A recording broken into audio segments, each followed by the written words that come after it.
యెషయా గ్రంథం 54వ అధ్యాయం. కొన్ని వచనాలు మనం క్రిందకు చదువుదాం. చూడండి, మీరు ఒకసారి ఆ అధ్యాయాన్ని చూస్తే ఎలా అనిపిస్తుందో చూడండి. మీకు బాగుందా లేకపోతే దానిలో ఏం కనిపిస్తుంది? గొడ్రాల పిల్లలు కననిదానా జయగీతమెత్తుము, ప్రసవ వేదన పడనిదానా జయకీర్తననెత్తి ఆనందపడుము. సంసారి పిల్లల కంటే విడువబడిన దాని పిల్లలు విస్తారమగుదురని యెహోవా సెలవిచ్చుచున్నాడు.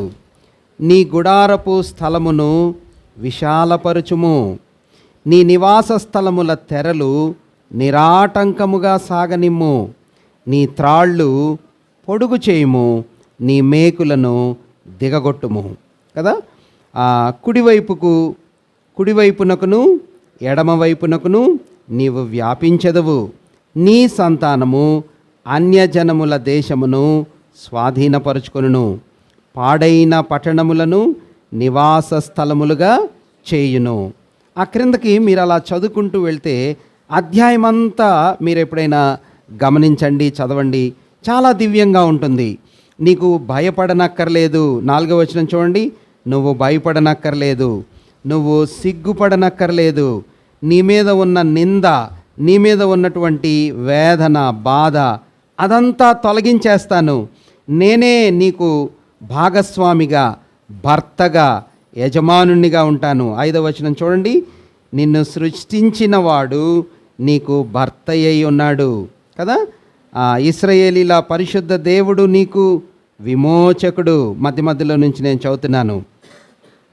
దుఃఖాక్రాంతురాలైన భార్యను పురుషుడు రప్పించుకున్నట్టుగా నేను నిన్ను మళ్ళీ తెప్పించుకుంటాను, పిలిపించుకుంటాను అని 6వ వచనంలో భక్తుడైన యెషయా ద్వారా ప్రభువు ఇవ్వటాన్ని మనం చూస్తాం. మంచిది.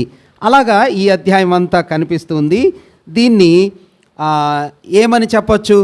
మీ భాషలో ఏమని దీనికి మనం హెడ్డింగ్ ఇవ్వచ్చు? లేకపోతే ఇందులో ఉన్నటువంటి అంశం ఇలా ఉంది అని మీకేమన్నా అనిపిస్తుందా?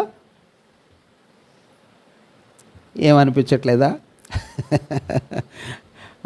అంటే చాలా మనం దీర్ఘంగా నెమ్మదిగా చదివితే అనిపించిద్ది.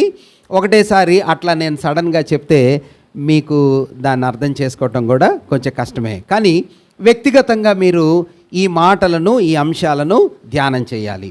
చూడండి, ఒక వ్యక్తికి పిల్లలు లేరు కదా, ఒక వ్యక్తికి చాలా కాలం అయిపోయింది కానీ బిడ్డలు లేరు. అలాంటి వ్యక్తిని సమాజంలో ఎక్కడైనా, ఏ దేశంలో అయినా, ఏ ఏరియాస్లోనైనా ఏమంటారు? గొడ్రాలు అంటారు కదా. అది వాళ్ళ మీద చాలా పెద్ద అవమానకరమైనటువంటి విషయం అన్నమాట, నిందలాగా. ఏం తప్పు చేశారు పాపం? ఏం లేదు, కానీ అదొక నిందలాగా కానీ అలాంటి వ్యక్తి అవమానంతో, దుఃఖంతో, కన్నీళ్లతో ఎప్పుడు చూసినా నాకు లోటు ఉంది, నాలో కొరత ఉంది అని అనుకునే లాంటి జీవితంలో నుంచి ఇంటి నిండా పిల్లలొచ్చి, ఒడి నిండా పిల్లలొచ్చి కదమ్మా, అసలు వాళ్ళు ఉండటానికి కూడా ప్లేస్ లేనంత మంది పిల్లల్ని దేవుడు ఆ కుటుంబంలో ఆ వ్యక్తికి ఇస్తే, అనుగ్రహిస్తే, ఆ వ్యక్తి, ఆ స్త్రీ ఎలాగా మాట్లాడిద్ది, ఎలాగ పాట పాడిద్ది కదా. ఎలా పాట పాడిద్దంటే జయకీర్తన అంటారు దాన్ని కదా. నాకు గొప్ప విజయం వచ్చింది. ఎలా వచ్చిందంటే భర్త మళ్ళీ పిలుచుకున్నాడట. విడిచిపెట్టబడినటువంటి భార్యని, తరిమివేయబడిన భార్యని నాకొద్దు అని భర్త ద్వారా శిక్షించబడినటువంటి భార్యని మళ్ళీ ఆ భర్త ప్రేమించి వెనక్కి పిలుచుకొని దగ్గరికి చేర్చుకొని ఆమెకి పిల్లలు పుట్టి ఇల్లంతా ఈ పిల్లల మయమైపోతే ఆ ఇల్లు ఎంత ఆనందంగా ఉంటుందో కదా, ఆ వ్యక్తి హృదయం ఎంత ఆనందంగా ఉంటుందో. ఆ అనుభవమే ఇది, ఆ ఎక్స్పీరియన్సే ఇది. రక్షకుడైన యేసుక్రీస్తు ప్రభువారి ద్వారా దేవుని యొక్క ప్రేమ మన జీవితాల్లోకి క్రొమ్మరించబడటం ద్వారా ఆయన మన జీవితాల్ని అలాగా మార్పు చేస్తాడు. మార్పు చేశాడు. చేస్తాడు అని మనం చెప్పుకుంటున్నాం, చేశాడు అని యెషయా భక్తుడు చెప్తున్నాడు. ఎవరి జీవితంలో చేశాడంటే ఇదిగో ఇశ్రాయేలీల జీవితంలో దేవుడు శిక్షించినప్పుడు, ఆ దేశాన్ని చెరకొనిపోయినప్పుడు ఆ దేశంలో ఉన్న ప్రజలందరూ ఏమైపోయారంటే చిందరవందరగా చెదిరిపోయారు. ఎంత భయంకరమైన విషయం తెలుసా? అది మనం ఊరికినే చదువుతా దానిలో ఉన్నటువంటి భావాన్ని మనం మిస్ చేస్తున్నాం. కానీ పిల్లలు ఒకవైపుకి, తండ్రి ఒకవైపుకి, భార్య ఒకవైపుకి. మీరు ఎప్పుడైనా హాలోకాస్ట్ అంటారు, యూదులను ఓచకోత కోసాడు, ఆ వివరాల్ని మీరు ఎప్పుడైనా చదవండి, లేకపోతే కొన్ని డాక్యుమెంటరీస్ ఉంటాయి, అలాంటి వాటిల్లో మీరు చూడండి. పురుషులందరూ ఒకవైపుకి వెళ్ళిపోతారు. వ్యాగన్స్లో, ఒక్క వ్యాగన్లో అంటే ఒక్క ట్రైన్లో దగ్గర 70 మంది అలా పట్టేలాంటి స్థలంలో లెక్కలేదన్నమాట. 700 మంది కుక్కితే 70 మంది 100 మంది పట్టే దానిలో 700 మందిని, ఎంతమంది పడితే అంతమందిని కుక్కితే ఆ ట్రైన్ వ్యాగన్లో ఎలా ఉంటుంది చెప్పండి? అలాగ తీసుకొని వెళ్ళి ఆడవాళ్ళని ఒకవైపు, మగవాళ్ళని ఒకవైపు, పిల్లల్ని ఒకవైపు భయంకరంగా. ఈరోజు పొద్దున్నే రండి మీకు అక్కడ ఒక ఈవెంట్ ఉంది అని తీసుకెళ్తారు. అదొక గ్యాస్ ఛాంబర్లో పెట్టి వాళ్ళందరికీ గ్యాస్ రిలీజ్ చేయగానే ఆ ఛాంబర్లో ఉన్నవాళ్ళు 60 లక్షల మంది. ఎంతమంది అమ్మా? సాధారణమైన విషయమేనా? దేశము లేదు, ప్రజలు లేరు, ఆ ల్యాండ్లో ఇశ్రాయేలీలు అనేవాళ్ళు లేరు, అందరూ చెదిరిపోయారు. ఇది మన సమయంలో, మన జనరేషన్లో, అంటే మనకి తెలిసినటువంటి వివరాల్లో యూదుల మీద జరిగిన వివరాలు, హింస మనం చెప్పుకుంటున్నాం. కానీ పాత దినాల్లో యెషయా గ్రంథం రాయబడిన సమయంలో బబులోను అనే దేశం కూడా, యూదుల చరిత్రలో ఇది రిపీటెడ్గా జరుగుతూ ఉంటుంది. ఇశ్రాయేలీల చరిత్రలో న్యాయాధిపతుల గ్రంథం నుంచి మనం మొదలు పెట్టుకుంటే, న్యాయాధిపతుల గ్రంథంలో కూడా ఇదే ఎపిసోడ్. యూదులు పాపం చేయటం, ప్రభు వారిని శిక్షించటం, మరలా వారు మొరపెట్టుకోవటం, దేవుడు మళ్ళీ రక్షకుణ్ణి పంపించటం. దేవుడు శిక్షించినప్పుడు, కఠినంగా శిక్షించినప్పుడు వాళ్ళ పరిస్థితి ఇదిగో ఇప్పుడు నేను చెప్పానే అలానే ఉంటుందన్నమాట. బబులోను శిక్షించినప్పుడు, అష్షూరు శిక్షించినప్పుడు, మాదీయ పారసీకులు శిక్షించినప్పుడు, రోమీలు పరిపాలిస్తూ యూదుల్ని శిక్షించినప్పుడు, మన సమయంలో జర్మన్లు యూదులని కష్టపెట్టినప్పుడు, ఏ సమయమైనా ఆ దేశంలో పిల్లలు, మనుషులు, పురుషులు ఎవ్వరూ లేకుండా అందరూ చంపబడితే, యెరూషలేము పట్టణము లేకపోతే యోధా దేశము ఒక సోదరిలాగా, ఒక స్త్రీలాగా పోల్చబడితే, పర్సానిఫికేషన్ అంటారు, అంటే వ్యక్తీకరించటం. ఆ దేశాన్ని ఒక స్త్రీతో పోల్చబడితే, ఒక స్త్రీతో వ్యక్తీకరిస్తే ఆ స్త్రీ పరిస్థితి ఎట్లా ఉందంటే, పిల్లలందరూ కోల్పోయి, పిల్లలు లేని గొడ్రాలులాగా, చెదిరిపోయిన పిల్లలందరినీ పోగొట్టుకున్న తల్లిలాగా ఒక స్త్రీ ఉంటే ఆమె పరిస్థితి ఎలా ఉంటుంది? ఆ పరిస్థితి అన్నమాట ఇది. ఆమె పరిస్థితి, యూదా దేశం పరిస్థితి, ఇశ్రాయేలు దేశం పరిస్థితి, కొన్ని సందర్భాల్లో మన పరిస్థితి కూడా అన్వయించుకుంటే. మరి ఇలాంటి పరిస్థితుల్లో ఉన్న ఒక స్త్రీకి ఏమొచ్చిందంటమ్మా? గొడ్రాల, పిల్లలు కననిదానా. ఇప్పుడు నువ్వేం కీర్తన పాడుతున్నావు? జయకీర్తన పాడుతున్నావు. అబ్బా అన్న, ఇలాంటి అనుభవం ఉన్న వ్యక్తులు, ఇలాంటి దీనస్థితిలో, అవమానంలో, కన్నీళ్లలో అంతా కోల్పోయి మొత్తం చెదరిపోయినటువంటి స్త్రీ జయకీర్తన డ్యాన్స్ చేసిద్దా? ఎగురుతూ గంతులేస్తూ జయనాదం కదా. జయనాదం అంటే మన పిల్లలకి ఎవరికైనా మంచి ర్యాంక్ వచ్చిందనుకోండి, ఎట్లా ఎగురుతారమ్మా? ఎగిరి గంతులేస్తారు కదా. అలా ఏమో పాడుతుంది. అలా పాడగలరా ఎవరైనా? పాడగలరు అని దేవుని వాక్యం సెలవిస్తుంది. అయితే ఏం జరిగింది ఈమె అలా పాడగలగటానికి? ఏమి కారణమైంది ఈ పరిస్థితి ఇలా మార్చబడటానికి? అది మన ధ్యానం అన్నమాట. ఆ కారణాన్ని మనం కనుక్కుంటే ఏ విషయాల వలన ఈమె ఇంత సంతోషంగా కన్నీళ్లమయంతో ఉన్న ఆమె కీర్తన, ఏడుస్తూ పాడేది కదా, దుఃఖపడుతూ పాడుకునేది, ఇప్పుడు సంతోషంతో నవ్వుతూ డాన్స్ చేస్తూ ఆనందంగా పాడుతుంది, జయకీర్తన చేస్తుంది కదా. యెషయా భక్తుడిని మనం చెప్పుకున్నాం కదా, ఆయన కీర్తనలు పాడుతూ ప్రవచించినటువంటి సింగింగ్ ప్రాఫిట్, కీర్తనాకారుడైన ప్రవక్త. యెషయా భక్తుడు కీర్తనాకారుడైన ప్రవక్త. ఇర్మియా భక్తుడు రైటింగ్ ప్రాఫిట్, రాత రూపకంలో ప్రవచనాలు చెప్పిన ప్రవక్త. యెహెజ్కేలు దైవభక్తుడు, చెప్పండి ఇవన్నీ నేను చెప్పినయే మీకు. యెహెజ్కేలు దైవభక్తుడు పెయింటింగ్ ప్రాఫిట్. పెయింటింగ్ ప్రాఫిట్ అంటే బొమ్మలేసి, గీతలు గీసి, పెయింటింగ్ వేసి, చిత్రలేఖనం, పటాలు గీసి, చిత్రాల్లో దేవుని వాక్యాన్ని చెప్తాడనమాట. మీరు చెప్తున్నారా మీ పిల్లలకి? కీర్తనల రూపంలో, రాతల రూపంలో, చిత్రపటాల రూపంలో దేవుని వాక్యాన్ని దేవుని పిల్లలమైన మనము మన బిడ్డలకి ఏం చేయాలి? నేర్పించాలి. మీరు నేర్పిస్తున్నారా? నేర్పించాలి. అలాగా ఈ ప్రాఫిట్, ఈ ప్రవక్త ప్రభుని స్తుతిస్తున్నాడు. ఇంతకీ కారణం ఏంటో మనం కనుక్కోవాలి అనుకున్నాం కదా. ఏం కారణమో మనం చూద్దాం. చూడండి, 54వ అధ్యాయం యెషయా గ్రంథం 14వ వచనాన్ని మనం చూద్దాం. 14 చదవండి అన్న. 54:14. నీవు నీతిగల దానవై స్థాపించబడుదువు. ఎలాంటి ఆనందం అంట ఈమెకి? ఈమె ఎలా స్థాపించబడిందంట? ఎస్టాబ్లిష్ చేయబడ్డావు, నువ్వు స్థాపించబడ్డావు, నువ్వు నిర్ణయించబడ్డావు. ఎలాగా?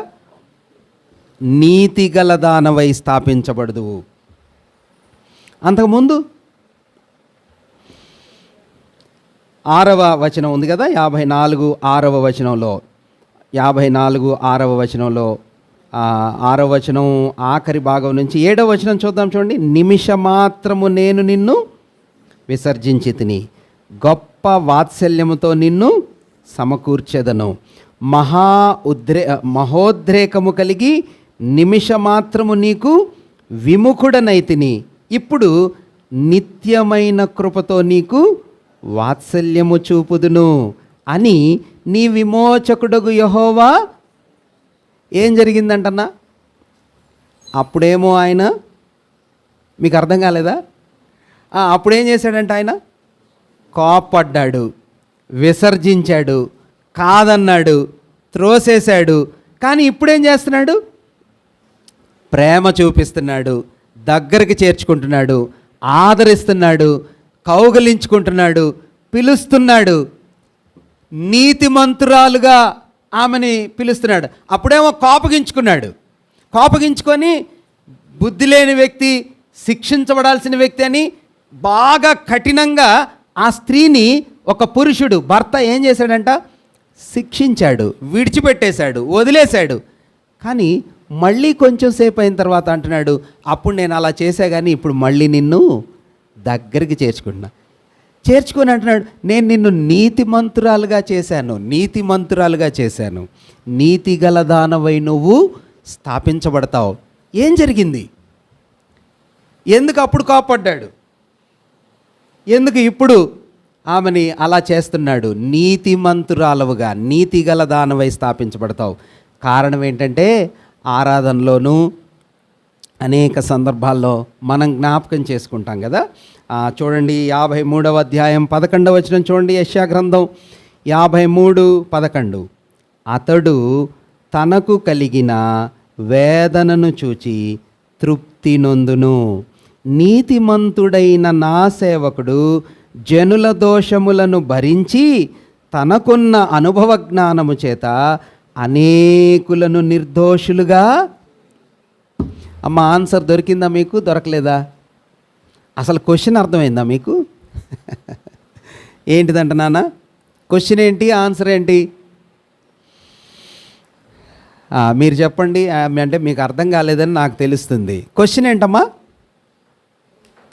ఒకప్పుడు బాగలేని స్త్రీ ఇప్పుడు ఎలాగ నీతిమంతురాలైంది? ఒకప్పుడు శిక్షించబడిన వ్యక్తి ఇప్పుడు ఎలాగా ఆశీర్వదించబడింది? ఒకప్పుడు ఏడుస్తున్నామా, ఇప్పుడు ఎలా సంతోషపడుతుంది? ఇది క్వశ్చన్. విశేషంగా చెప్పాలంటే ఒకప్పుడు నీతి లేని, దోషి ఇప్పుడు ఎలా స్థాపించబడింది? నీతిగలదిగా స్థాపించబడింది. ఇది ఈ మార్పు ఎలా జరిగిందో చెప్పడానికి ఆన్సర్ నేను ఇక్కడ చదివా. ఏం ఆన్సర్ చదివాను? నీతిమంతుడైన నా సేవకుడు జనుల దోషములను భరించి తనకున్న అనుభవ జ్ఞానము చేత అనేకులను నిర్దోషులుగా. ఎందుకంటే ఈమె నీతి కలదైంది. ఇప్పుడు డేనియల్ అన్న పట్టుకున్నాడు. ఎవరమ్మా కారణం? ఒక ఆయన ఎవరో ఉన్నారు. ఆయన పేరు ఏమన్నా? నీతిమంతుడైన సేవకుడు అని ఆయన పేరు. ఏం పేరు ఆయన పేరు? ఆయన ఇదిగో ఈ దోషాలు, ఈ పాపాలు, ఈ అపవిత్రతలు ఎదురు తిరిగిన ఈ అమ్మాయి, మాట వినని ఈ ప్రజలు, వాళ్ళ పిల్లల దోషాలన్నీ ఆయన ఏం చేశాడంట? భరించాడు. ఆయన మీద వేసుకున్నాడు, ఆయన మీద మోసాడు. ఆయన మీద వేసుకొని ఇప్పుడు ఈమెని నీతిమంతురాలుగా మార్చేశాడు. ఆశ్చర్యమైన కార్యం కదా. ఈమె సంపాదించాల నీతి, ఏమేమి సాధించాల, ఏమేమి మంచి పని చేయాల. మీరు గమనించాలి ఈ మాటలు. యెషయా గ్రంథాన్ని మనమేం చెప్పుకున్నామంటే దైవ గ్రంథమైన బైబిల్లో ఒక మినీచర్ బైబిల్ లాగా ఉంటుంది అని చెప్పానా లేదా మీకు? ఎందుకని అలా ఉంటుందని చెప్పాను? నువ్వే చెప్పన్నా. 66 పుస్తకాలు ఉంటాయి బైబిల్లో. ఎన్ని గ్రంథాలు ఉంటాయి నాన్న? శాంతి చెప్పమ్మా. ఇంటికి వెళ్ళిన తర్వాత ఈరోజు లెక్క పెట్టాలి. ఇండెక్స్లో ఎన్ని గ్రంథాలు ఉంటాయి చెప్పండి? 66 ఉంటాయి. 66లో పాత నిబంధనలో ఎన్ని గ్రంథాలు ఉంటాయి అమ్మా? ఎన్ని గ్రంథాలు? 39 గ్రంథాలు ఉంటాయి. తర్వాత 27 అధ్యాయాలు, 27 గ్రంథాలు ఎందులో ఉంటాయన్నా? క్రొత్త నిబంధనలో ఉంటాయి 27 గ్రంథాలు. ఇప్పుడు విషయం ఏంటంటే 39 గ్రంథాలు అని మీరు చెప్తున్నారే. ఎందులో? పాత నిబంధనలో దేవుడు ధర్మశాస్త్రం, రూల్, నియమం, కట్టడ, విధి, ఆజ్ఞ, చట్టం, చట్ట ప్రకారంగా. అంటే చట్ట ప్రకారం అంటే ఏంటన్నా? మీ భాషలో, మన భాషలో, మీకు అర్థమయ్యే భాషలో చెప్పండి. చట్ట ప్రకారం అని నేను లీగల్ లాంగ్వేజ్ వాడాను. ఇప్పుడు ఎవరైనా చెప్పింది చేయకపోతే, మాట వినకపోతే, మన సరళమైన భాషలో మాట చెప్తాడు, ఆ మాట కానీ వినకపోతే పాత నిబంధనలో ఏం చేస్తాడన్నా? శిక్ష. అది పాత నిబంధన. సో 39 అధ్యాయాలు అలానే ఉంటాయి. ఇప్పుడు 40వ అధ్యాయం యెషయా గ్రంథంలో 39 అధ్యాయాలు, పాత నిబంధనలో 39 గ్రంథాలతో సమానంలాగా ఉంది.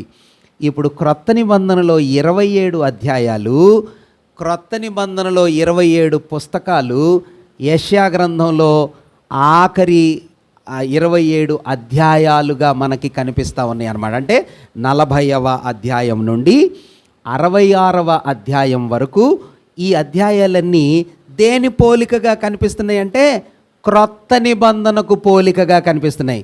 పాత నిబంధనకు పోలికగా కనిపించే 39 అధ్యాయాలు, క్రొత్త నిబంధనకు పోలికగా కనిపించే 27 అధ్యాయాలు. ఈ అధ్యాయాల్లో ఏం జరిగిందంటే, నానా కొత్త నిబంధనలో ఏం జరిగింది, నూతన నిబంధనలో ఏం జరిగింది? పాత నిబంధనలోనేమో చెప్పా కదా ఇప్పుడే, దేవుడు చట్టం, న్యాయం, తీర్పు, ఉగ్రత, కోపం పాత నిబంధనలో. క్రొత్త నిబంధనలోకి వచ్చేటప్పటికే ఒక అద్భుతమైన కార్యం మనకి కనిపించింది. ఆ కార్యం ఏంటంటే 53వ అధ్యాయంలో చెప్పబడిన సిలువ కార్యం. ఏం కార్యమమ్మా? 53వ అధ్యాయంలో అనేక సందర్భాల్లో మనం చదువుకుంటాం కదా. 53వ అధ్యాయం యెషయా గ్రంథం చూడండి. యెషయా గ్రంథం 53వ అధ్యాయం 2వ వచనం నుంచి నేను చదువుతున్నాను. లేత మొక్కవలెను, ఎండిన భూమిలో మొలిచిన మొక్కవలెను అతడు ఆయన ఎదుట పెరిగెను. ఎవరతడు? ఇదిగో 11వ వచనం చూడండి. 11వ వచనం, అతడు తనకు కలిగిన వేదనను చూచి తృప్తి నొందెను. నీతిమంతుడైన నా సేవకుడు, నీతిమంతుడైన నా సేవకుడు. ఇప్పుడు మీరు 2వ వచనం చూడండి, 53:2. అతడు ఆయన ఎదుట పెరిగెను, అతనికి స్వరూపమైనను సొగసైనను లేదు. మనం అతన్ని చూచి అపేక్షించున్నట్లుగా అతని యందు ఏం లేదంట, స్వరూపము లేదు. అతడు తృణీకరించబడిన వాడాయను, మనుష్యుల వలన విసర్జించబడిన వాడాయను, వ్యసనాక్రాంతుడయ్యాడు, వ్యాధిని అనుభవించాడు, మనుష్యులు చూడనల్లని వానిగా ఉన్నాడు. ఇంకా 4వ వచనం చూడండి, 4వ వచనం. నిశ్చయముగా అతడు అతడు అతడు అనే మాట మీరు గమనిస్తున్నారని నేను ఆశిస్తున్నాను.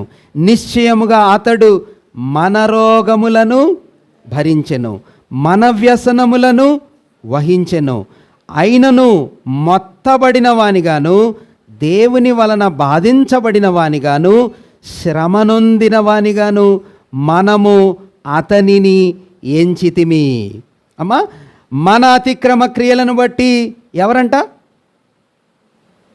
నిద్రపోయారా, ఉన్నారా? 5వ వచనం.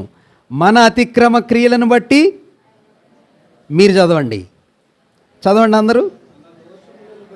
మన దోషములను బట్టి మన సమాధానార్థమైన శిక్ష ఎవరి మీద? అతడు, అతని అనే మాటను మీరు గమనించాలని నేను ఆశిస్తున్నాను. మళ్ళీ అతడు పొందిన దెబ్బల చేత మనకు స్వస్థత కదా. ఇంకా మీరు అట్లా చదువుకుంటా వెళ్తే 7వ వచనం కూడా చూడండి అన్న. అతడు దౌర్జన్యము నొందెను, బాధింపబడినను, అతడు నోరు తెరవలేదు. వదకు తేబడు గొర్రె పిల్లవలెను, బొచ్చు కత్తిరించు వానిట గొర్రెయు మౌనముగా ఉండినట్లు. ఎవరతను? అతడు నోరు తెరవలేదు. అమ్మ, ఈ మాటలు మీరు గమనిస్తున్నారా? 52వ అధ్యాయం 13వ వచనం, మీరు తెరిచున్న పేజ్లోనే 13వ వచనం చూడండి. ఆలకించుడి, నా సేవకుడు వివేకముగా ప్రవర్తించును, అతడు హెచ్చింపబడి ప్రసిద్ధుడై మహాఘనుడుగా ఎంచబడును. చూడండి, ఆయన గురించి 15వ వచనం కూడా 52:15. అలాగే అతడు అనేక జనములను చిలకరించును కదమ్మా. ఇప్పుడు ఏంటిదన్నా ఇందులో ఉన్నటువంటి అంశం ఏమిటి అంటే మీరు బాగా గమనించాలా.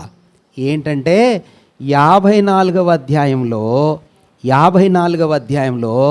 గొడ్రాలైన లాంటి స్త్రీ లాంటి జీవితం పిల్లలతో నిండిపోయి ఆశీర్వదించబడి సమృద్ధితో మార్చబడటానికి కారణం ఏంటంటే ఒక ఆయన కారణం, ఒక వ్యక్తి కారణం. అతడు ఒక వ్యక్తి కారణం. ఎవరు ఆ వ్యక్తి అంటే దేవుని చేత ఏర్పాటు చేయబడిన సేవకుడు. ఆ సేవకుడు సిలువ మీద పొందినటువంటి దృశ్యం, సిలువ మీద అనుభవించినటువంటి శ్రమల వివరాల్ని భక్తుడైన యేషయా వర్ణిస్తూ చెప్తున్నాడు. ఆయన అలా చనిపోవటం వలన సేవకుడు, నీతిమంతుడైన సేవకుడు, పాపము లేనివాడు ఎక్కడ పెరిగాడంటమ్మా? ఎండిన భూమిలో లేత మొక్కలాగా ఆయన పెరిగాడు. అది ఆయన పుట్టుకను సూచిస్తూ ఉంది. ఏం సూచిస్తుంది? ఆయన పుట్టుక. ఎక్కడ పుట్టాడు ఆయన?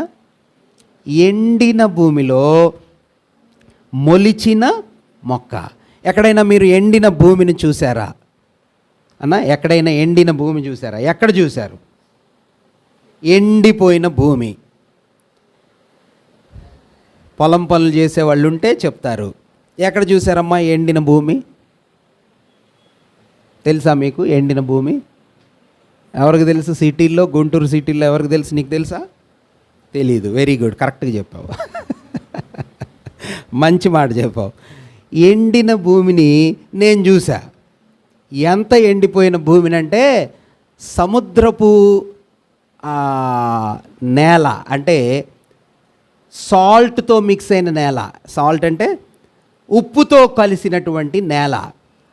రాజస్థాన్కి మన గుజరాత్కి బార్డర్లో రాన్ ఆఫ్ కచ్ అంటారు, కచ్ ఏరియా అంటారు. చదువుకునే టీచర్స్కి వాళ్ళకి తెలుసు. రాన్ ఆఫ్ కచ్ అంటే కచ్ ఎడార్ అన్నమాట. ఆ కచ్ ఎడారిలో నల్ల నేల, నెర్రులుగా ఉంటుంది. కొంచెం కూడా దానిలో అసలు మొలకెత్తటానికి సారం ఉండదు. అలాంటి నేలలో మీరు ఇలా చూస్తూ ఉంటే ఎంత దూరం చూడగలరో, మీ కనుమేర దృష్టిలో ఎంత దూరం సుదూరంగా చూడగలరో అంత కనుమేర దృష్టిలో ఒక్క చిన్న మొక్క కూడా కనిపించదు. మీరు ఒకవేళ పట్టుబట్టి తీసుకొని వెళ్ళి ఏదైనా బాగా తిన్న మామిడికాయ ట్యాంక తీసుకెళ్ళి అక్కడ నాటారనుకోండి, నాటితే 2 రోజులకే చచ్చిపోయింది అక్కడ ఉండే ఎండకి. ఆ సముద్ర తీరంలో ఒకప్పుడు అదంతా సముద్రం అని అంటారు.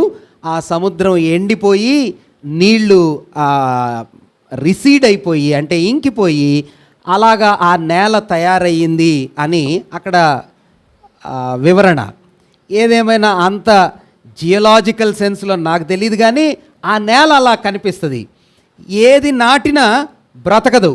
అలాంటి స్థలంలో ఏదైనా ఒక మొక్క దానికై అదే మొలిచిద్దా? ఏనానా?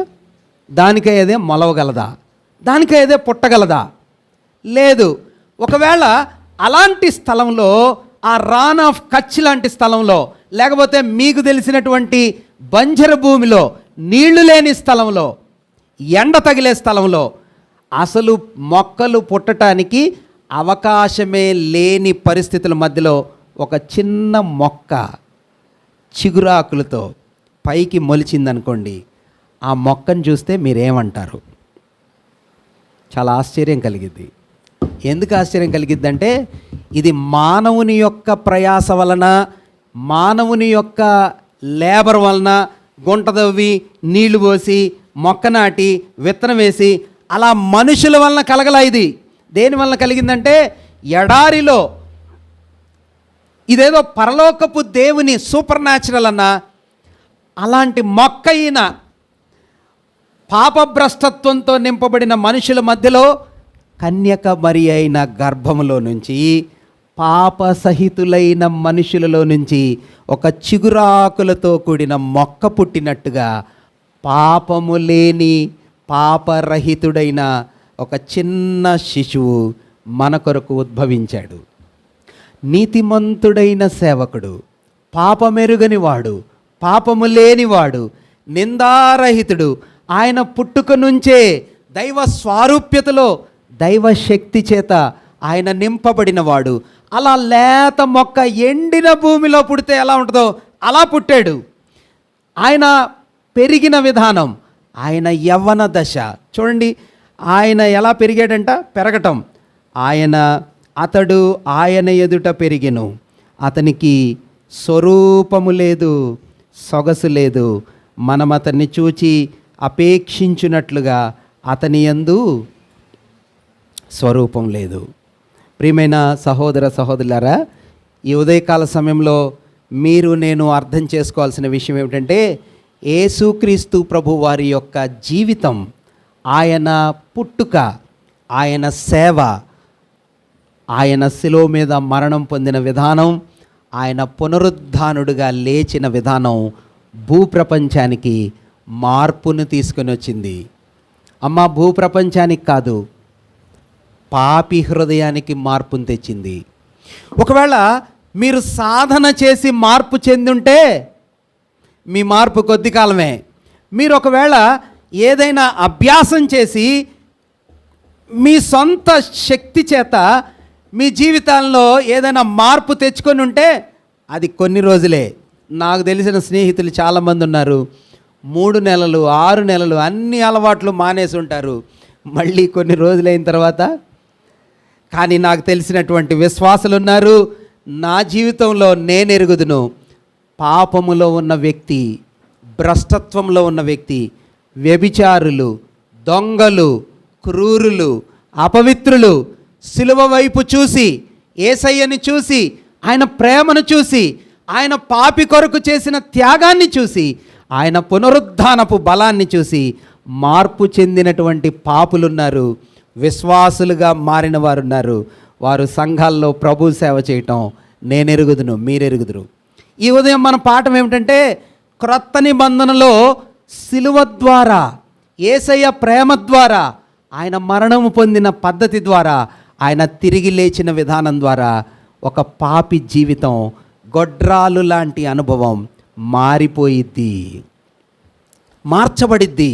దొంగలు మార్పు చెందినటువంటి వ్యక్తులు, ప్రభువు ద్వారా మార్పు చెందిన వ్యక్తులు, క్షమాపణ పొందుకున్న బిడ్డలు మీకు ఎవరన్నా తెలిస్తే చెప్తారా? ఒకటి, సమరయ స్త్రీని ప్రభు ఏం చేశాడమ్మా? మార్చాడా లేదా? ఆమె జీవితాన్ని ఒక్క క్షణంలో మార్చాడు. నీ జీవితాన్ని మారుస్తాడు కదా. దాహంతో ఉంది, తృప్తి లేకుండా ఉంది, ఎంతో ప్రయాసపడతా ఉంది ప్రతిరోజు. ఆమె జీవితానికి దేవుడు ఒక తృప్తికరమైన మార్పునిచ్చాడు. యేసయ్య ఈ లోకానికి మన జీవితాల్ని మార్చటానికి వచ్చాడు. ఇంకెవరైనా చెప్తారా? పాపములో పట్టబడి తీసుకొని వచ్చారు ఒక అమ్మాయిని, ఒక స్త్రీని. ఆమె జీవితాన్ని ప్రభు క్షమించాడు, నిన్ను క్షమిస్తాడు. సిలువ మన దోషాలన్నిటినీ ఆయన మీద వేసుకునిద్ది. సిలువ మన పాపాలన్నిటినీ ఆయన భరిస్తాడు. దోషులమైన మనల్ని ఆయన మోస్తున్నాడు. ఎంత గొప్ప ప్రేమ ఆయన చూపిస్తున్నాడో ఈ ఉదయం మీరు గమనించాలి కదా. క్రైస్తవ్యం కేవలము ఒక మత సంబంధమైన భక్తి కాదు, గుర్తుపెట్టుకోండి. దేవుని ప్రేమను తెలియచేసే సిలువ కార్యం లేకుండా, సిలువను గుర్చిన అవగాహన లేకుండా, ఆయన పునరుద్ధానుడైనటువంటి అవగాహన లేకుండా దేవుని పిల్లలు క్రైస్తవులుగా జీవించలేరు. క్రైస్తవ్యమే లేదు అసలు కదా. క్రైస్తవుడు అంటే ఎవరంటే, యేసు ప్రభు వారి సిలువను చూసి పాపి పవిత్రుడుగా మార్చబడిన వాడే నిజమైన క్రైస్తవుడు. మతాల్లో పుట్టినోడు కాదు, కులాల్లో పుట్టినోడు కాదు. ఒకవేళ మీరు అలా అనుకుంటే మీరు పొరపాట్లో ఉన్నట్టే. బైబిల్ ఉన్న వాళ్ళందరూ క్రైస్తవులు కాదు, పాటలు పాడే వాళ్ళందరూ క్రైస్తవులు కాదు కదమ్మా. చర్చికి వచ్చే వాళ్ళందరూ కూడా క్రైస్తవులు కాదు. ఈ ఉదయకాల సమయంలో మరి నీ జీవితంలో సిలువను చూసి ప్రభువులో మార్చబడిన అనుభవం నీకుందా? ఘోరమైన పాపాత్ముడు ఎవరతను?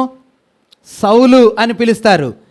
తేడా లేకుండా ఆడ మగ చిన్నపిల్లల్ని హింసిస్తాడు. దూషకుడను, హింసకుడను, హానికరుడను. అయినా నన్ను ప్రధాన పాపిని, పాపులందరిలో లెక్క పెడితే పౌలు స్థాయి ఎక్కడ ఉంటుందంటనా? ప్రధాన పాపిని. దేవుడు నన్ను మార్చాడు. నీకుందా అనుభవం? మార్పు లేని విశ్వాసులుగానే కొనసాగితే ఈ ఉదయం సిలువ వైపు చూడండి. మా దోషాల్ని ప్రభువా నువ్వు భరించావు, మాయ కాదు. మా సంఘం అంతా రక్షించావు, మీ సంఘం అంతా కాదు. మా ఇల్లంతా కాపాడావు, అది కాదు. నీ పాపాలు యేసయ్య సిలువ మీద భరించాడు అనే అవగాహన నీకుందా? తెలుసా నీకు? యేసు ప్రభువారు నీ దోషాలను ఆయన మీద వేసుకున్నాడు, తెలుసా నీకు? ఆయన మన కొరకు ఎంత త్యాగపూరితమైన శ్రమ అనుభవించాడో అతడు అతడు అతడు అతడు ఒకవేళ అతడు అని పిలువబడుతున్న ఆయన ఇక్కడి నుంచి తీసేస్తే, ఆయన్ని కానీ పక్కన పెడితే నీ జీవితం నా జీవితానికి అర్థమే లేదు. ఈ భూప్రపంచానికి అర్థం లేదు. It is zero. అందరూ నిత్యమైన నాశనానికి, ఘోరమైన మరణానికి పాత్రమైన వారే. మొన్న ఈ మధ్యన నేను సేవకు వెళ్ళాను ఒక స్థలంలో. ఆ స్థలంలో టెంపరేచర్ 46 డిగ్రీలు ఉన్నాయి. మన ఇంటి దగ్గరమ్మ 46 డిగ్రీల టెంపరేచర్లో పరిచర్య చేయమంటున్నారు. 11:30 గంటలకి నాకు వాక్యం చెప్పమని వాక్యం ఇచ్చారు. పాపం మీలాగా చాలామంది సోదరులు వేరు వేరు స్థలాల నుంచి చాలా కష్టపడి వచ్చారు. పిల్లల్ని వేసుకొని ఆటోల్లో వచ్చారు. ఆ ఎండ తీవ్రతకి వాళ్ళందరూ ఆ టెంట్లో కూర్చొని ఉన్నారు. నేను వాక్యం చెప్తున్నాను, నాకు కళ్ళల్లోకి చెమట వెళ్తుంది, అంతా చెమట కారిపోతుంది, షర్ట్ అంతా తడిచిపోయింది. నాకు కూడా కష్టంగానే ఉంది చెప్పటం. ఇక చెప్పేవాడికి అంత కష్టం ఉంటే కూర్చొని వినేవాళ్ళకి ఎంత కష్టంగా ఉంటుంది కదా. కూర్చొని వాళ్ళంతా బాగా కష్టాలు పడతా వాళ్ళ దగ్గర పేపర్లు అయ్యి ఉంటే విసురుకుంటా ఉన్నారు. ఈలోపు కరెంటు పోయింది. ఏమైందన్నా? నాకు అనిపించింది ఇది చాలా కష్టం, ప్రజలు వినలేరు, భయంకరంగా ఎండ తీవ్రత వేడిమి చాలా ఎక్కువగా ఉంది. నేను అన్నాను ఆ వ్యక్తితో, ఇంకా చాలేయ్యా ఒక ప్రసంగంతో ఆపేస్తే మంచిదంటే అతను అంటున్నాడు, అన్న 1:30 దాకా చెప్పాల్సిందేనన్న. ఎంతసేపు అంట? 1:30 దాకా 3 ప్రసంగాలు చేశారు. అయిపోయిన తర్వాత సోదరులందరూ హుష్ బుష్ అనుకుంటా ఇసురుకుంటా చాలా కష్టంగా ఉంది. భోజనాలు చేశారు, వేడి ఆహారం. మళ్ళీ 2:30కి మళ్ళీ ప్రార్థన పెట్టారు. ఎన్ని గంటలకి? అదే ఎండలో మళ్ళీ 2:30కి. నేను సెలవు తీసుకొని వచ్చేసాను. 2:30కి ప్రార్థన జరిగిందంటే జరిగిందంటున్నారు. ఈ సంభాషణలో మేము రూమ్లోకి వచ్చిన తర్వాత ఒక సేవకుడు నాతో మాట్లాడుతూ అంటున్నాడు, అన్న 46 డిగ్రీల టెంపరేచర్లో కొంచెం సేపు మనం టెంట్ కింద కూర్చోటానికి ఎంత కష్టపడుతుంటే నరకంలో ఎంత డిగ్రీల టెంపరేచర్ ఉంటుందన్నా అని నన్ను అడిగాడు. అమ్మ నరకంలో ఎంత టెంపరేచర్ ఉంటుంది, ఎంత వేడిమి ఉంటుంది? మీలో ఎవరికైనా తెలిస్తే చెప్పండి. చదివినోళ్ళు, రీసెర్చ్ చేసినోళ్ళు, లేకపోతే మీకు ఎవరైనా చెప్తేనో నరకంలో ఎంత టెంపరేచర్ ఉంటుందమ్మా? తెలీదా మీకు? నాకు కూడా తెలీదు. 50 ఉంటుందంటారా? 100 ఉంటుందంటారా? ఆ సహోదరుడితో నేను నాకు తెలీదు నరకంలో ఎంత ఉంటుందో ఊహించలేనంటే ఆయన అంటున్నాడు, అన్న 1,00,000 డిగ్రీలైనా ఉంటుందా? 1,00,000 డిగ్రీలైనా ఉంటుందా? 1,00,000 డిగ్రీలు ఉండే ఊహ, అంత వేడిమిలో ఒక వ్యక్తి శరీరంతో, సెన్సెస్తో, శరీరంలో ఉండే సెన్స్ అంటే కాలటం తెలుస్తుంది, పళ్ళు తెలుస్తాయి, కళ్ళు కనిపిస్తాయి, మంట, వేదన, దాహం, ఆకలి, వీటన్నిటి అనుభవంతోనే ఒక పాపి ఎన్ని దినాలు కాల్తాడో తెలుసా? ఎన్ని రోజులు పనిష్మెంట్ అమ్మా? ఎన్ని రోజులు? గంట కాదు, 2 గంటలు కాదు. చిన్నప్పుడు టీచర్ ఎండలో మోకాళ్ళు వేయరా అంటే 5 నిమిషాలు మోకాళ్ళు వేయగానే టీచర్ జాలిపడి, బుద్ధి వచ్చిందా 5 నిమిషాల్లో వెంటనే పిలుస్తారు. అలాంటి పనిష్మెంట్ కాదు, గంట 2 గంటలు కాదు, 1000 డిగ్రీల వేడిమిలో యుగాయుగాలు, లెక్క పెట్టడానికి లేదు, ఎంతసేపో తెలీదు. అమ్మ నీకు నాకు ప్రభు ఇచ్చిన రక్షణ ఎంత గొప్పదో ఎప్పుడైనా ఊహించారా? నీకు నాకు ప్రభు ఇచ్చిన రక్షణ ఎంత గొప్పదో ఊహించారా? అలాంటి ఘోరమైన స్థితిలోనికి మనం పోకుండా, ఆ మంటలలో కాలకుండా, ఆ శిక్ష అనుభవించకుండా, ఆ శిక్ష అంతా ఆయన మీద వేసుకున్నాడు, ఆయన తల మీద వేసుకున్నాడు, ఆయన వీపంతా గాయాలు పొందాడు. సిలువ మెళ్ళో వేసుకునేది కాదమ్మా. అమ్మ సిలువ ఊరికినే మీరు సినిమాల్లో చూసి కొంచెం సేపు ఏడ్చేది కాదమ్మా. అతడు పొందిన గాయములు, అతడు అనుభవించిన శిక్ష, యేసు ప్రభువారు నీ కోసం నా కోసం సిలువ మీద అనుభవించిన ఆ ఘోరమైన త్యాగపూరితమైన శ్రమ నీ జీవితానికి నా జీవితానికి గొప్ప రక్షణ తెచ్చింది. నరకం లేదు. ఇప్పుడు యువతల వైపు చూడండి, నీలాంటోడు, నాలాంటోడు, మనబోటోళ్ళు ఎక్కడ ఉంటామన్నా? ఇప్పుడు ఒకవైపేమో 1,00,000 డిగ్రీల టెంపరేచర్లో ఏసీ పెట్టారు పక్కన, ఆనందమయమైన అనుభవం, ప్రభుతో నిరంతరం ఉండే ఆశీర్వాదకరమైన స్థలం. ఆయన్ని నమ్ముకుంటే చాలు. మొన్న ఒక సహోదరుడు వాక్యం బోధిస్తూ అన్నాడు, సిలువ మీద కుడివైపున దొంగ గురించి వర్ణిస్తూ అతను చెప్పాడు, ఆ సిలువ మీద దొంగ కుడివైపు ఉన్నాడు. ఉదయం ఎక్కడ ఉన్నాడంటన్నా? అతను చెప్తున్నాడు, ఇవి నా మాటలు కాదు. ఆయన చెప్పాడు, సిలువ మీద దొంగ పొద్దున్నే జైల్లో ఉన్నాడు. జైల్లో నుంచి బయటికి తెచ్చి మధ్యాహ్నానికి సిలువ మీద మేకులకి దిగ్గొట్టి మధ్యాహ్నం సిలువెక్కిచ్చారు. పొద్దున్నేమో జైల్లో ఉన్నాడు, మధ్యాహ్నమేమో సిలువెక్కిచ్చారు. సాయంత్రానికల్లా వాడు పరలోకంలో ఉన్నాడంట. సాయంత్రానికి ఎక్కడున్నాడన్నా? వాడంతా ఆశీర్వదించబడిన వాడు ఇంకెవరు లేరన్నాడు కదా. పొద్దున్న జైల్లో, మధ్యాహ్నం సిలువ మీద, సాయంత్రం వాడు చచ్చిపోయాడు. సాయంత్రం ఎక్కడికి వెళ్ళాడు? ఏం ఆనందం అన్నా.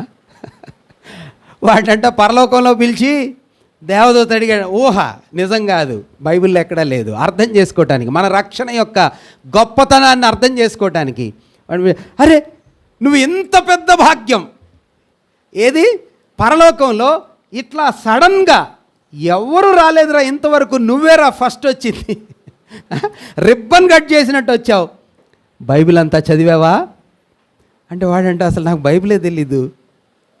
అమ్మా రోజు చర్చికి వెళ్ళావా భూమి మీద, అసలు చర్చి డోరే తెలియదు నాకు. మరి ప్రార్థన చేసుకున్నావు పోనీ, అది కూడా తెలీదు. ఒకే ప్రార్థన చేశాను ప్రభువా, నాకు బైబిల్ తెలీదు, నాకేం తెలీదయ్యా. మరి నీకు ఈ దైవశాస్త్రంలో ఉన్న వివరాలన్నీ తెలుసా, అసలు అవి ఉన్నాయని కూడా తెలియదయ్యా. మరి ఎలా వచ్చావురా ఇక్కడికి అని దేవదూత అడిగితే ఏం చెప్తాడంట, నాకు మధ్యలో ఒక ఆయన చనిపోతా ఉన్నాడు, ఆయన వైపు చూసి యేసు నన్ను కరుణించు, నన్ను గుర్తు చేసుకోయ్యా అని ఆయన్ని ఒక్కసారి అడిగాను, ఇంకంతే నేను చేసింది. ఈ ఉదయకాల సమయంలో దేవుని వాక్యంలోంచి మనం అర్థం చేసుకునే విషయం ఏమిటంటే, శిలువ మీద మన కొరకు వేలాడతీయబడి 53వ అధ్యాయంలో ప్రభు చేసిన ఆ త్యాగపూరితమైన ప్రేమకు రిజల్ట్ అంటే ఫలితం ఏంటంటే, ఆయన సమాధి చేయబడి తిరిగి లేచిన కారణంగా, దేవుడు ఆయనను లేపిన కారణంగా మన జీవితాలు స్వర్గంలోకి, పరలోకంలోకి, నిత్య జీవంలోకి, పాపాలు క్షమించబడిన అనుభవంలోకి వచ్చాయి. ఉద్యోగాలు రావటం కాదు, లేకపోతే ఆశీర్వాదాలు పొందటం కాదు, దీవెనలు కృమ్మరించబడటం కాదు, డబ్బులు రావటం కాదు, పెళ్ళిళ్ళు అవ్వటం కాదు.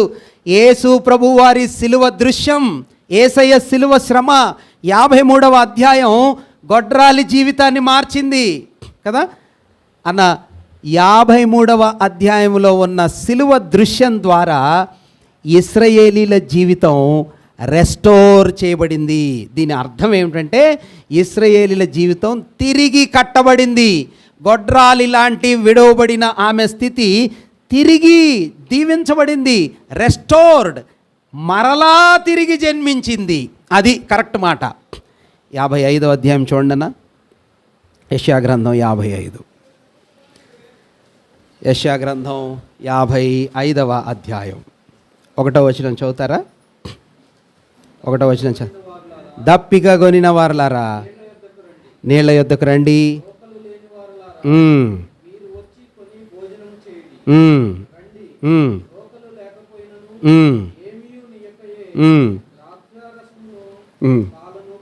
థ్యాంక్ యూ అన్న, చాలా వందనాలు. 3వ వచనం మీరు చూస్తే, మీరు వినిన ఎడల, 3వ వచనం 55:3, చెవి యొగ్గి నా యొద్దకు రండి, మీరు వింటే ఏమవుతారంట? బ్రతుకుతారు. మీతో నేను మీతో నిత్య నిబంధన చేస్తాను. దావీదునకు చూపిన శాశ్వత కృప అన్న. 55వ అధ్యాయం మనందరికీ ఆహ్వానం దొరికింది. 54వ అధ్యాయంలో ఇశ్రాయేలీలకి తిరిగి జన్మించే అనుభవం దొరికింది. పాడైపోయిన వాళ్ళ స్థితి బాగు చేయబడే అవకాశం దొరికింది. శిలువ ద్వారా కలిగిన మేలులు ఏమిటో ఈ గ్రంథంలో మనం చూస్తున్నాం. 53 chapter of Isaiah brought the fruits of restoration to the country of Israelites. ఇశ్రాయేలీల కుటుంబానికి ఆయన పునరుద్ధరణ కార్యం జరిగింది శిలువ ద్వారా. అన్యులమైన మనకి ఆహ్వానం దొరికింది అన్నా. ఇండియా వాళ్ళకి, చైనా వాళ్ళకి, ప్రగతి కాలనీ వాళ్ళకి, అక్కడ సీతానగర్ కాలనీ వాళ్ళకి, గుంటూరు వాళ్ళకి, విజయవాడలకి రండి రండి రండి. ఎక్కడికమ్మా? నీళ్ళ దగ్గరికి. దాహంతో ఉన్నారా? రండి. పాలు, తేనె, ప్రశస్తమైనటువంటి ఆహారం ఇస్తాను అని కింద ఏం చెప్తున్నాడు? ఆ ఆహారం, ఆ ప్రశస్తమైన వస్తువుల యొక్క భావం ఏమిటంటే శాశ్వతమైన నిబంధన. మీకు దొరికిందా? అన్యులమైన మనకేమో ఆహ్వానం, ఇన్విటేషన్ దొరికింది. మరి ప్రభు నమ్మట్లేదు కదన్నా, చాలామంది ప్రభువుని విశ్వసించట్లేదు. వాళ్ళకేమొచ్చింది, వాళ్ళకేమి రిజల్ట్ తెచ్చింది ఈ సిలువ, దాన్ని కూడా మనం చూద్దాం. 59వ అధ్యాయం చూద్దాం. చూడండి, 59వ అధ్యాయం, యెషయా గ్రంథం 59వ అధ్యాయం 18వ వచనం చదువుతారా? 18వ వచనం. నీతిని 17 కూడా చదవండి అన్న. నీతిని కవచముగా, ఆయన నీతి విడిచిపెట్టాడు, ఆ నీతిని కవచంగా ధరించుకుంటాడు. ధరించుకొని ప్రతిదండనను వస్త్రంగా చేసుకొని, ధరించుకొని ఆయన వారి క్రియలను బట్టి ఆయన ప్రతిదండన చేస్తాడు.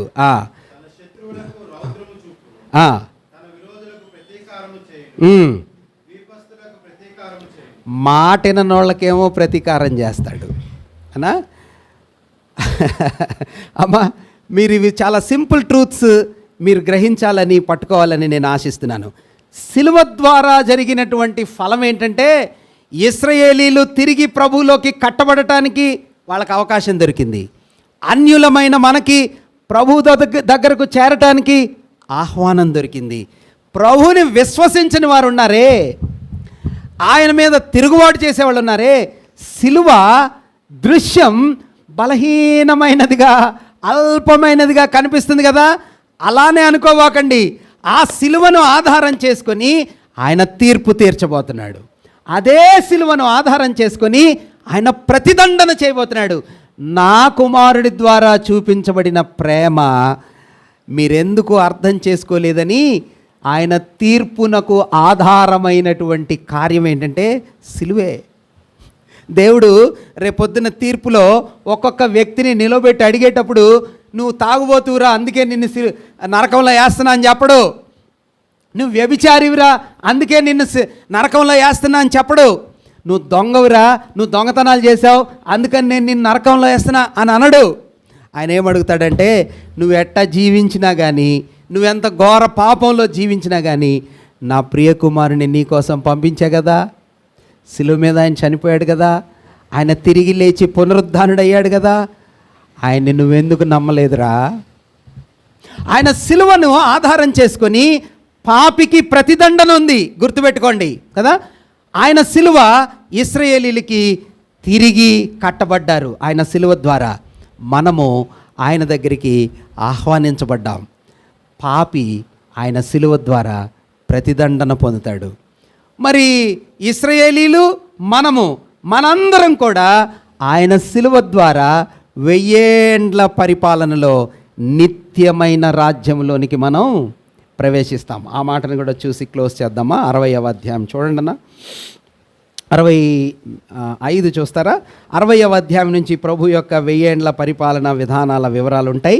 దానిలో ఎలా ఉంటుందో మన ఊరికే ఒక మచ్చుకకి ఉదాహరణని మనం చూద్దాం. 65:25 65:25 తోడేలును గొర్రె పిల్ల ఎట్లా ఉంటుందంట? కలిసి మేత మేస్తాయి. సింహము ఎద్దు ఏం తింటాయి అంటన్నా? సర్పమునకు మన్ను ఆహారం ఉంటుంది. నా పరిశుద్ధ పర్వతంలో అవి హాని అయినను నాశనమైనను చేయకుండును అని యెహోవా సెలవిచ్చుచున్నాడు.